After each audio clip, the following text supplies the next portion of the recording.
Do you see that? Do you hear it? Do you smell it?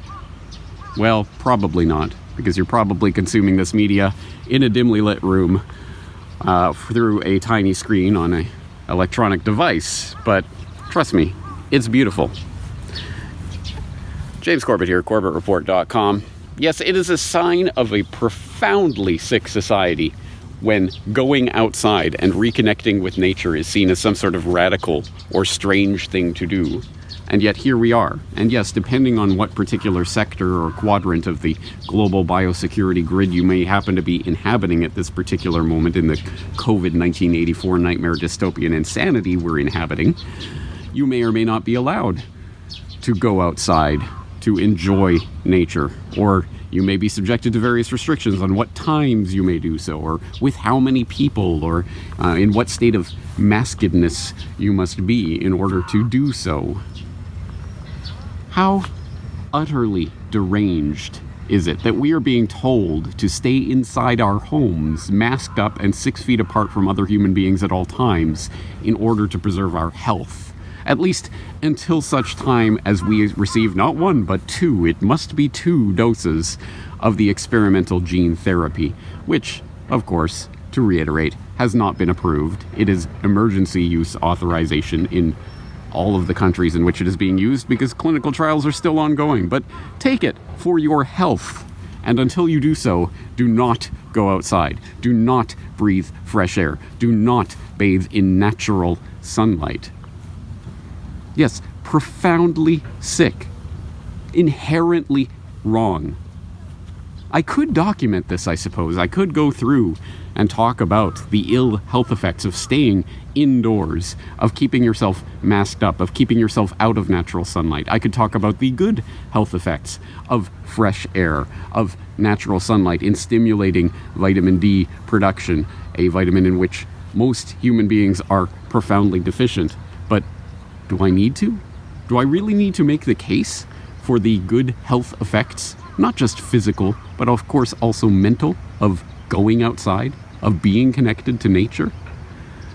I would hope not, but perhaps we have arrived at that point, and if so, it is a nadir of civilization, to be sure. Yes, it is now an act of defiance in many locales to actually go and stand in the park. Think about that. And think about what that implies about the society in which we're living and what our would-be health overlords are trying to tell us. It's insanity. But we all know this, don't we? In case you would like to make a political act of defiance out of going outdoors, I will put a link into something called a stand in the park, or more specifically, a comment that was left in the April open thread on corbettreport.com by Corbett Report member Sisyphean Stunt, who did point out there is a global, worldwide movement of people who are bravely and proudly defying lockdown and restrictions and other orders, if need be, in order to go and stand in the park and exercise their basic human right of being outdoors in public places with other people. But as I say, it of course does not have to be an act of political defiance, or should not be simply overtly an act of defiance to go outside. We need this as human beings to connect with nature, to become literally grounded in reality. And the fact that that is being denied to us in the name of health is outrageous. So, today's point is not particularly difficult to grasp, but is profoundly important. And I hope no one trivializes this exhortation of mine to go outside, in defiance of lockdown restrictions or what have you, if need be, to reconnect with the natural world and the natural environment. This is reality. The heavily mediated electronic online world, which we are being told is the world of COVID 1984 new normal, is not reality, and we need to be reminded of that. And the fact that they are telling you that this is bad for your health tells you everything you need to know about these would-be medical tyrants.